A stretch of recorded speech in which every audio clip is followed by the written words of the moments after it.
Assalamualaikum warahmatullahi wabarakatuh. Perkenalkan, nama saya Asri Ashifa. Saya dari Prodi PAI semester 2 dengan nomor induk mahasiswa 204062125001. Pada kesempatan kali ini saya akan menyampaikan materi mengenai tujuan dan fungsi ilmu pendidikan Islam baik secara ideal maupun empiris. Secara ideal atau normatif, artinya bersumber dari nilai-nilai dalam Al-Quran dan hadis yang menjadi pedoman utama pendidikan Islam. Yang pertama ada tujuan ideal. Apa aja sih yang termasuk ke dalam tujuan ideal atau normatif ilmu pendidikan agama Islam? Yang pertama yaitu membentuk insan kamil atau manusia sempurna, yaitu manusia yang beriman, bertakwa, dan berakhlak mulia. 2. Meningkatkan diri kepada Allah Subhanahu wa Ta'ala. Pendidikan bertujuan agar manusia sadar sebagai hamba Allah dan menjalankan perintahnya. Yang ketiga yaitu membentuk akhlak yang mulia, sesuai dengan sabda Nabi Muhammad SAW yang diriwayatkan oleh Ahmad. Sesungguhnya aku diutus untuk menyempurnakan akhlak yang mulia. Hadis riwayat Ahmad. Yang keempat yaitu mempersiapkan kehidupan dunia dan akhirat. Jadi seimbang antara ilmu umum dan ilmu agama. Lanjut ke fungsi ideal atau normatif. Nah, karena fungsi ideal atau normatif ini bersumber pada Al-Quran dan hadis, maka fungsinya lebih ke arah nilai dan pedoman hidup. Apa aja sih fungsi ideal atau normatif ilmu pendidikan Islam?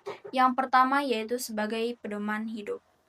Ilmu pendidikan Islam berfungsi memberi arah bagaimana manusia harus bersikap, bertindak sesuai dengan ajaran Islam.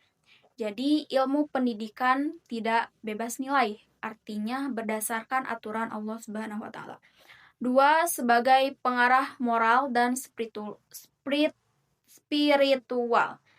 Pendidikan Islam membimbing manusia agar memiliki akhlak yang baik, hati yang bersih, serta hubungan yang kuat dengan Allah dan sesama manusia. 3. Sebagai pembentuk karakter Islami. Berfungsi membentuk kepribadian muslim yang jujur, amanah, sabar, disiplin, dan bertanggung jawab, sehingga menjadi pribadi yang mencerminkan nilai-nilai Islam dalam kehidupan sehari-hari. Lanjut ke tujuan ilmu pendidikan Islam secara praktis atau empiris.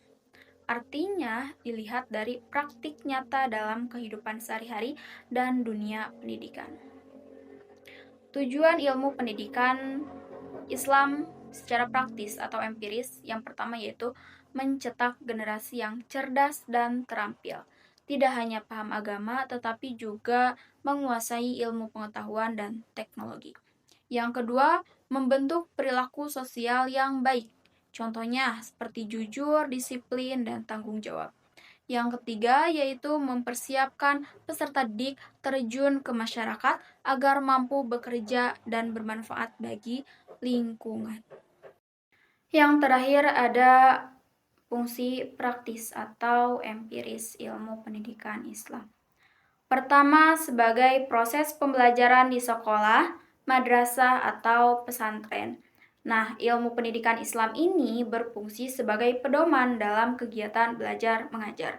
Artinya, guru menggunakan prinsip-prinsip pendidikan Islam dalam menyampaikan materi, membimbing siswa, dan menanamkan nilai akhlak. Contohnya, sebelum belajar diawali doa, pembiasaan sholat berjamaah, serta mengaitkan pelajaran umum dengan nilai keislaman. 2. Sebagai alat pembinaan akhlak dan karakter. Pendidikan Islam dalam praktiknya membentuk sikap perilaku siswa agar sesuai ajaran Islam. Tidak hanya pintar secara akademik, tetapi juga berakhlak baik.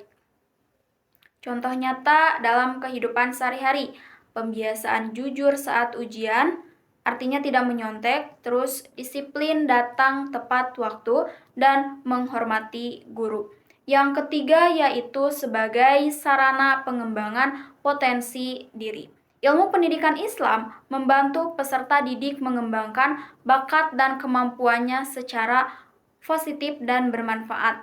Misalnya, siswa yang berbakat berbicara dilatih untuk ceramah atau menjadi MC acara keagamaan, sehingga potensinya berkembang dalam nilai Islami.